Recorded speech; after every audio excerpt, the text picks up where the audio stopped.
Appreciate you coming back. Yep. Did this once before. Try it again. Yeah.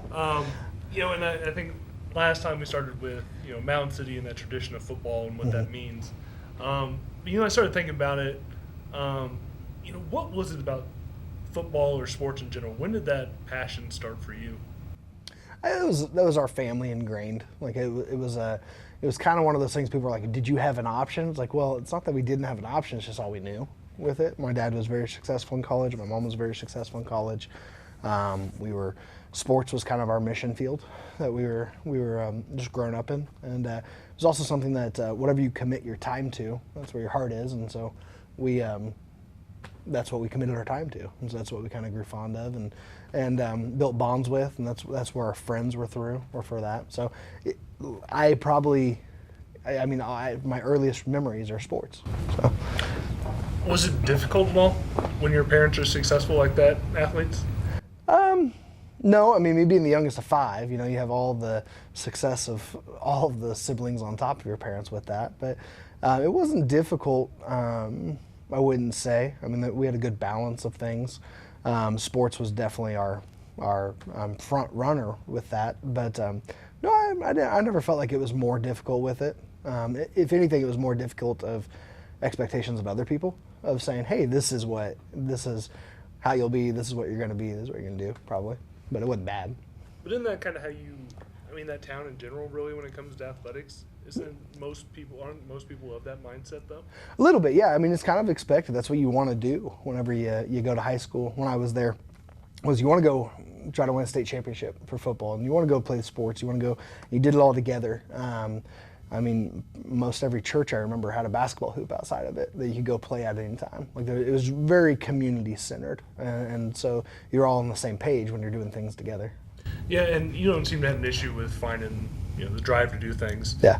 When you're successful like that, I've always wondered, for most people, you don't win that many state titles. No. How does Mound City, or at least during that time, how do you find that motivation each year? How do you keep doing that?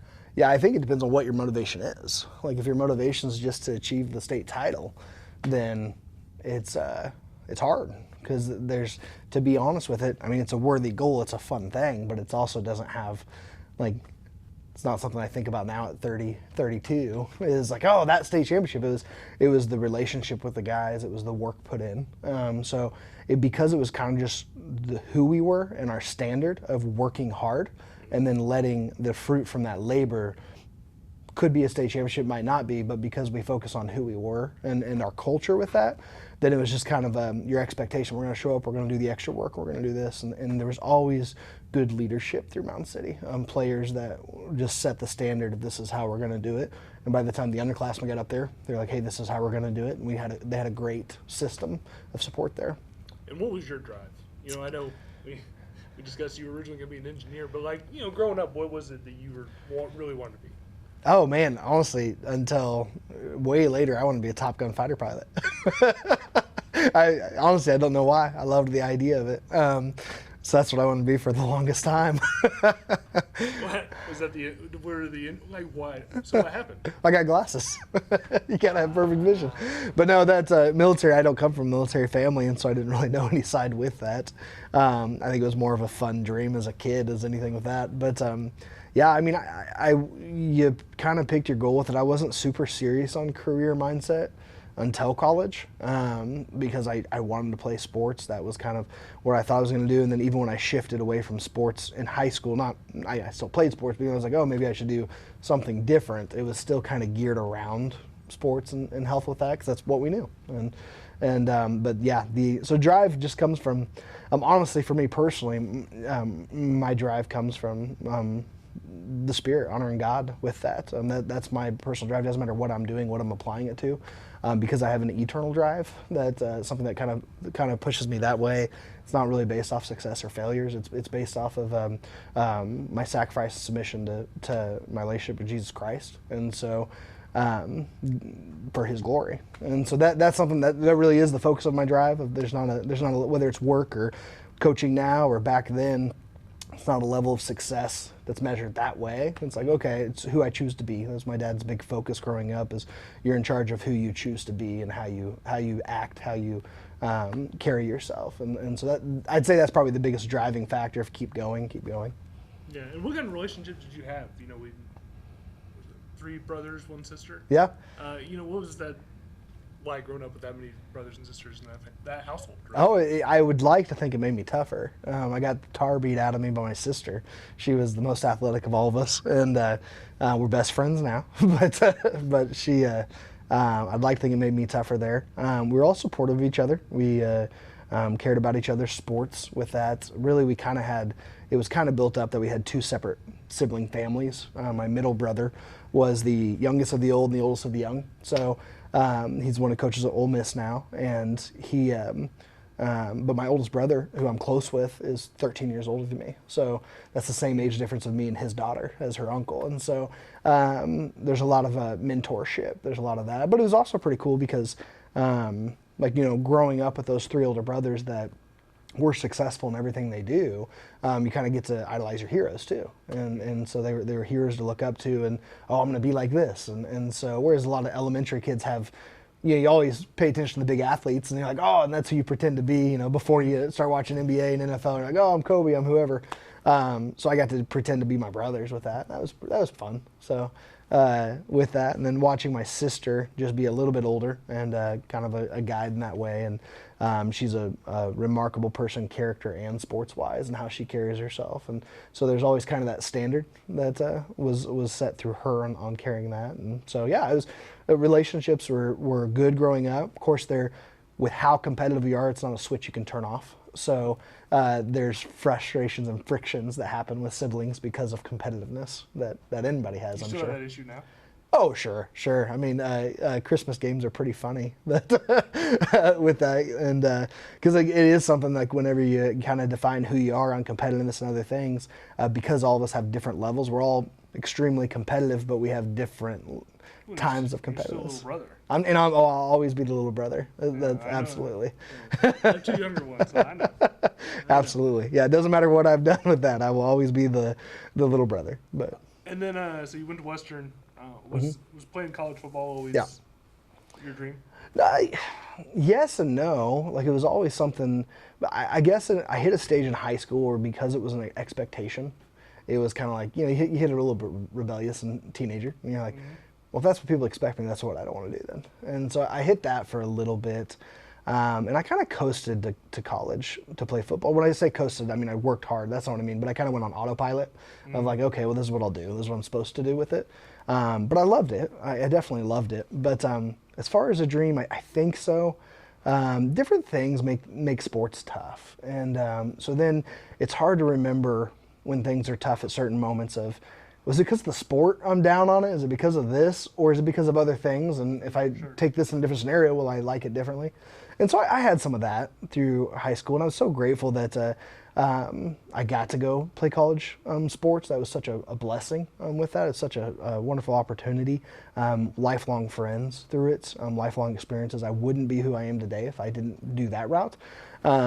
But no, yes, it was a dream, but also it was like it wasn't an easy decision. Like when I talk to my high school players that might not want to go play college, if they're good enough, I say, hey, I get it. Like that's okay, But I am a believer of moving towards what you need to do for life if it's not that, and so always be moving towards something. So that's why I try to coach them on. And what did you take? What lessons can you take from being a college athlete? Oh, commitment, commitment and sacrifice. It's a full-time job with it. It's you're putting your team first. You're constantly doing it. Workouts early, you go to class. You have to be organized. You have to be keep on top of things. I remember my last my first time as a student, not as an athlete. I was taking quite a few credit hours, and I was like, man, I have so much free time. Like, I would say that's probably the biggest thing for me, is where I learned how to handle a lot of different things was because of college sports in a lot of different circles. And then, like, even on the field, what are some things you kind of learned in that 2 years that kind of opened your eyes, maybe, or surprised? Yes, you welcome to college moment, maybe. I don't know what. Yeah. That's tough. A lot of humility, a lot of things. It was probably the hardest thing for me was to balance between being confident and humble and not cocky and work to that. Because if you're not confident, you won't do well. Like you have to, and I think that carries over to any aspect of life. If you're not confident, you're not gonna do well in that. And there's a difference between confident and arrogance. And so I would say battling that, I tried to force humble through there and like overly really make sure it didn't look like I thought I was a big deal at all. And part of it because I was not overwhelmed, but I got to play on that 2012 team where I was with some unbelievable talent. So I was humble just naturally, and I felt grateful to be with them and play on their team with that. But so I would say that was kind of the biggest thing looking now, and that I really want my kids to do is approach something. If you're going to do something, be confident in it, be strong through it. So I think I took that away from that and learned how to navigate that a little bit better. Yeah. And then you had the back injury. Mm-hmm. And then you gave up engineering. Yeah. Was that a difficult decision? Not really. I think it was because it was easier to kind of go towards that. I mean, I love math, I love science through that. And so what's kind of ironic is I got out of engineering because I didn't want to go get a master's. I didn't want to go another 2 years after my 4. And so I ended up going another 4 years after my 4. But just as a kid, you pick on one thing. I was like, oh, I don't know if I want to go schooling that long. I think I'll get out of it. So that was one of the decisions that got me out of it. And then I shadowed different people, and I guess it was a blessing that I shadowed some engineers that were really big desk jobs. And I know that's not the case across the field. It's a wonderful field, and there's a very versatile field. But if I would have seen some different sides of it, maybe I would have wanted to keep doing it. But just felt called in a different direction. One thing that's hard about me is I'm actually a big introvert. Most people don't believe it. I just call it a functioning introvert. But so chiropractic actually wasn't a huge glamour decision for me because dealing with people's not super easy for me. And touching people, yeah, I'm a sensory guy. But it kind of switches into a mode, and then I can do it, and that's fine. But it drains you. So what was it and we kind of talked about this, but what was it that drew you into that field specifically? Yeah, I was going to my chiropractor and my mentor for injuries before my back injury, and I've been seeing him since high school. And he asked, what are you getting into? And I said, I think I'm going to stop the engineering pursuit and go more gen eds, try to figure it out. And he goes, why don't you come shadow me? He goes, I've always kind of considered us the engineers of the body, that there's a problem to solve, and we're going to figure that problem out. And that attracted me. And whenever my first day visiting with him, I go and I get to see the different people he affects and how he helps people. And, I was heavy on, not prescriptions, but I was heavy on over-the-counter things to help with pain and help with inflammation with that. And when he was like, we don't recommend those and do those because we believe that the body is designed to heal, that God designed to heal the body, and we help facilitate it, but then we get out of the way. And that was something that was interesting to me, of seeing how the body really works and can heal from the inside out. Why do people push back on it? Push back on chiropractic? Yeah.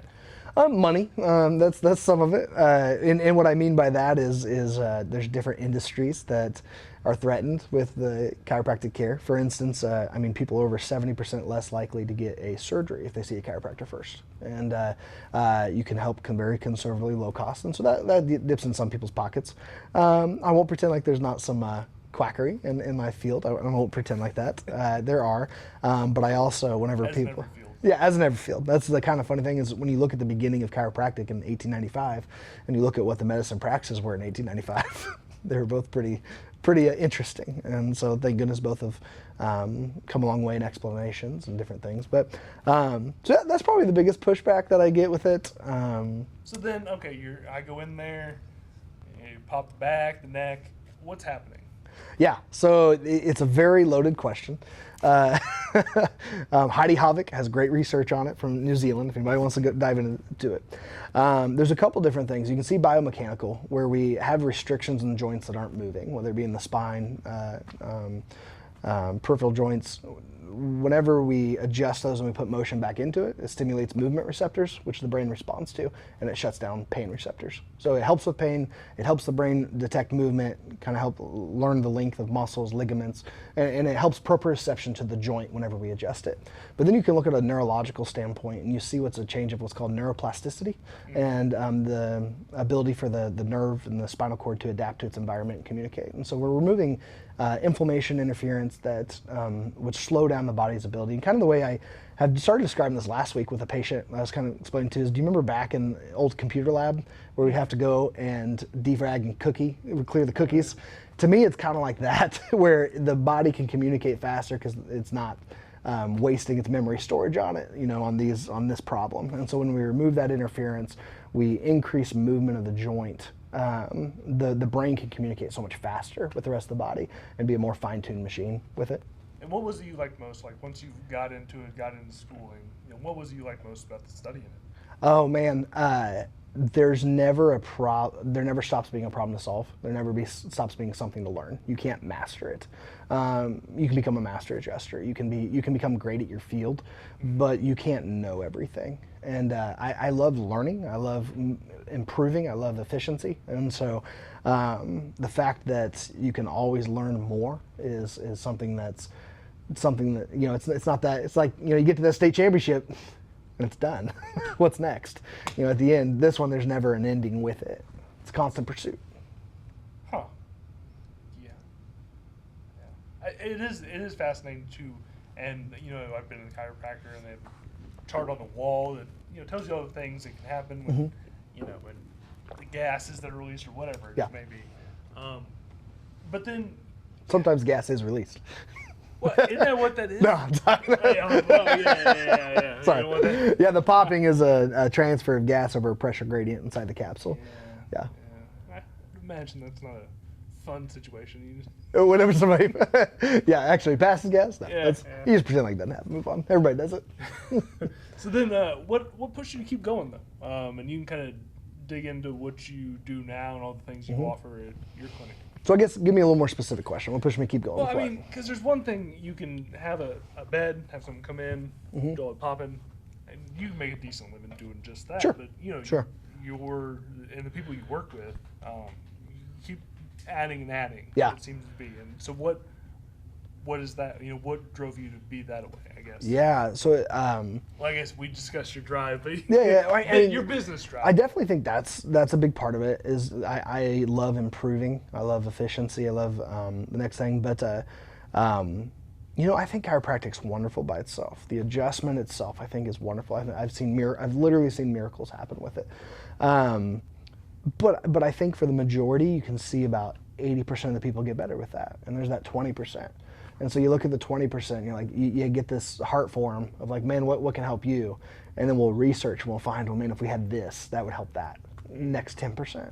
And there's always that next percent and I just don't accept you're getting old, this is the way it is. Like, I don't accept that. If you're willing to make the changes for your body to express healthy life, I think that you can have a better quality of life than what you have. And so part of it's that, I guess one thing I like about it, and one of my drives, is I love solving problems. I love working towards that.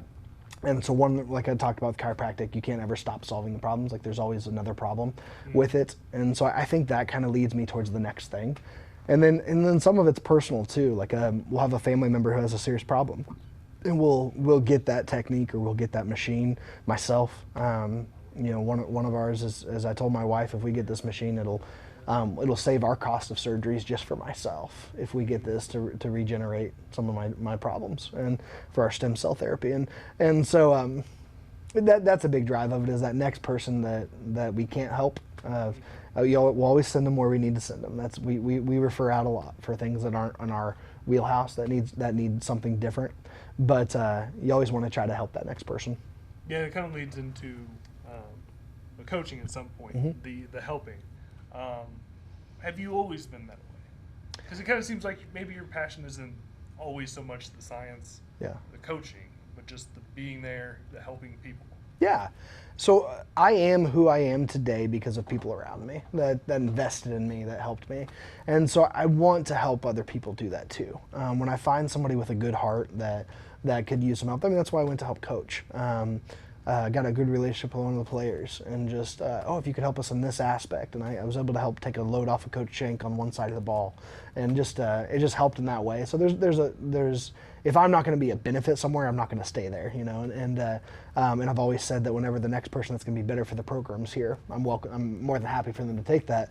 But and maybe they're here now, and we're waiting for that. That's not any future plug. I'm not saying I'm the best for it, but I think that's a big part of it. If there's something that I can help with somebody, I'm so grateful for my life. I'm so grateful for the people who formed me into who I am: family, parents, mentors, friends, and so I want to pass that on with that. But definitely people. Well, I'm an introvert, and dealing with people's hard. It's definitely a passion of helping people. What were the first steps like? Because this was your first time really coaching. Ever, yeah. Yeah. So what were those first steps like once you took over? Oh man, it was relearning a lot of stuff, and not just football technique, but I'm a big person of, it's not just the X's and O's and carrying out rules. It's the heart behind why you do it. I'm trying to create obstacles for these young boys to become men and to overcome through their parents' guidance. And so I was thinking back to a lot of my rules that my coaches had, a lot of these different things, and then trying to think, well, what's a good hard application for that? Is there a reason they did that? Some of it's just to learn to follow rules, some of it's to prevent stupidity, whatever it may be. And so I think that was such an interesting thing to grow in sports, because I've always looked at it from the athlete's perspective, and to see that side from the coach. It helped me so much. Like I've had a great relationship with coaches. That's not been the issue, but thinking back and being so much more grateful for my coaches of what they had. And I was an annoying kid and teenager that couldn't sit still, ADHD to the max, and so how patient they were with me and generous they were with me. So I think that was the hardest part about getting into coaching, was shifting from player to coach and having to see the bigger picture of, not just the off season of player. You show up to the workout and you do the workout and you trust that they know what they're talking about. Yeah. And you show up every day and trust that they're gonna lead you in the direction you go. And a coach having to step back and looking at this timeline from the sports perspective. Okay, if our goal is a state championship, then this is what we have to do to work towards that. And this is the culture we have to build. And this is what you have to have this play down by this date, all of this stuff. And players day to day. And then you look at a coach, a higher dimensional coach, of what I hope everyone's trying to be, of, well, I want this person to be a man. So when I look at this, what's going to help make them a man while teaching football without taking it too seriously? Now, I believe in taking what you do seriously, sure, but this is also a game for these high school kids, and for a lot of them, it's not their life, and they have so many other things going on. So balancing that, I think, was the hardest steps to come into, because I'm an all-out person, as you can tell. So when I come out for sports, I'm like, hey, we're all in, right? Yeah. And I thought about that with coaching, is because it's not. Boy, it's the fear of being wrong. Oh yeah. Do you have that? Because I'm like, what if you're trying to tell a kid something, or you just don't remember? Yeah. Or just because it constantly feels like, as the head coach, you gotta be on your toes. You have to know everything. That it does feel like that. Part of it's being humble and knowing that I am wrong on a lot of things. And there's a lot of things I took for granted as a player that I just did because someone told me to, and I didn't learn why. And so that was part of it. That was part of it that was hard. But this year has been a whole nother world, because we had Coach Willie helping, who, has forgotten more football than I will ever learn, and I mean that as a compliment. And so whenever the first time he was there and he let me kind of take over, I was doing a station, he was watching, I was like, man, I got to make sure I'm saying the right words. I don't look like an idiot in front of him. But no, I think it is hard. It is hard with that. I've been out of it for so long. And the game's changed so much since I played 8-man. 8-man is a different. I love it, but it's a different game than 11-man. It's completely different. How do you? And this is always a question I forget to ask, but it's like, how do you decide your scheme? Yeah. Personnel, who we play. So you would change it depending on what you have. Oh, absolutely, absolutely. Because some coaches. they'd love to stick with what they know. Yeah, so I actually know nothing about the triple option before last year, and so we ran a successful midway at Mound City. That it was based off 3 plays that Coach Mark Jewell came up with from St. Joe Christian. We adopted that in Mound City, and we won 3 state championships with it. And it was very run heavy, run base. We looked at what we had last year and what we didn't have in different positions. And my brother Jared knows the triple option really well, and he put me in contact. He has taught me a lot, and he put me in contact with an expert in it that was an All-American in it, and went down to Arkansas, met a successful coach that converted it to 8-man. Like we did a lot of research behind it, and I thought it fit the best. And what we were trying to do last year, because while I loved Coach Shank had a great program coming in, they had a good culture, we were shifting some things. So what can we do for that senior class last year in this short amount of time? And so one reason I chose the triple option is I said, I think with our personnel, this will give us the biggest ability, the highest odds of overcoming any one game. And so I thought it would give us the best chance to go into a playoff run. And we went that route, and we layered on each week more complex, more depth. And so by the time playoffs rolled around, unfortunately, we were plagued with some key injuries right at the end. And the guys fought like crazy, and the other teams played great. So not trying to take anything away from anybody, but it just wasn't that time. So there's other lessons to learn that football was teaching us that year. But and that was going to be my next question: is what did you learn? It was one thing you really took away from that first year. Yeah, appreciate the moments and why you're doing it. I'm a big believer of I'm trying to show the guys that it's about your heart in it, not just the work to get an outcome for like a state championship or anything like that. But I believe success should be a byproduct of hard work. But then measuring what success looks like what those guys have done, keeping the program alive and staying out for the team. I mean, that's hard to do when they were struggling for a while. And so appreciating and keeping the game what it's meant to be, fun, while taking it seriously. There was at times last year where I think we probably took it a little too serious. And I don't mean too serious of trying too hard. I mean too serious of hey guys, these are the dog days. Let's do this practice this way. And where we probably could have modified them a little bit to what do you enjoy doing with practice, instead of drilling on some of those things. Of remember when we were dealing with very complex emotional beings in a very emotional state. So what's going to help them enjoy this more and be more fruitful in their class and their society through that. And what was it this year that maybe you implemented that you learned, like you said, from last year? Definitely player feedback of, hey, what do you enjoy? What's this? And it's still up to me to take what they say and say, no, that would devalue this too much. This would put us on the wrong trajectory. But player communication. Like I just remember going back as a teenager, I felt like coaches, my parents, they don't understand me. They're not a teenager. And so it's so funny because you always say you're never going to be like that. Then you have kids or you coach kids or whatever. And you kind of turn into that a little bit of like, no, I know it's better now because I've been through it. And there's truth. You have more wisdom. You have more wisdom, and players should hopefully have that respect to submit to that. But at the same time you don't remember exactly what it's like going through it. You got to take yourself back to it.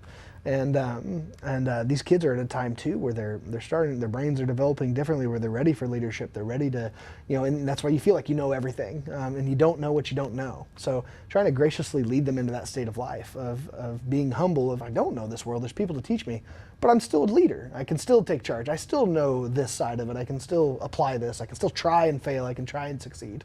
And so that was probably the biggest thing of communicating with these kids of, hey, what are you needing? What do you like? What's fun to you in practice? What's your goals this season? Obviously my goals are to help provide obstacles for their parents to help raise godly, strong men. But also, if I want to stay working there, I need to win some games. And I believe winning is a byproduct of doing things right. I do believe that. But within certain situations, obviously there's times that you're just down. There's times of programs that we might not have the kids, but. Communication with the kids of it's not about me, it's about them. I mean, it's about the Lord first, but it's about them. And so if it's about them, they have there's some room for what do they want their season to be like. And what do you want this program to be? I know you said that you don't know how long you'll do it. Could be this year, could be 20 years. Yeah, exactly. Yeah. But when that time comes, when you decide to walk away, what do you want that program to look like when you do it? Yeah. So I think a standard we should have in life is to leave everything we find better than we found it. And so I want it to be on a good route. I found it in a good place. I want to leave it in an even better place. I also treat it like I'll treat a business. I want it to be where it's not based on me. I'm not the keystone factor of it is, there's systems in place and a culture in place. The culture is the biggest thing, that it is, whether if you take me out, the culture's still there and that program will still grow, they'll still do it. And I want a long-term program that young kids look at it and say, I want to play for St. Joe Christian Lions one day. Like, that's what I want to do, because I love what they stand for. I love how they play. And so I want that machine rolling, that they come in and they just know the culture. And if I want to play there, I have to change to that culture. And so I want to have an established culture there, and however long that takes and whoever comes for it. But yeah, so I want to leave it better than I found it. That's going to be very good because I found it in a good place. But I want it to be where there's no drop off for a kid, because I hate that for kids that are working hard. They're finally a junior, finally a senior, it's finally their time. And then it drops off, and you change systems, you change this, and you have a rebuilding year, and you do that. And so I want it to be a seamless thing that if I leave, no one knows. There's no notice of it, that it still moves like it needs to. And I should ask you this earlier, maybe when we were talking about health, but hopefully some athletes are watching this. What would you recommend to kids, as from the health side of things? Yeah. One or two things that you recommend that every kid does? Yeah, protein. You have to take high quality protein. Lots of protein. Your body cannot heal without protein. And then rest and recovery. Work hard and rest hard. And if you don't work hard, you don't break down your body, you're not going to grow, you're not going to maximize your potential. But if you don't rest and recover from that, then you're always going to be working from a tank that's lesser. You're not going to be working at 100% efficiency. And now there's so many tools out there that we didn't have. Your watch can tell you if you're recovered based off your vascular load and pulse variability, different things, that there's legitimate science to it. We didn't have that. It was like, hey, you feel like you can go today? I don't care, go.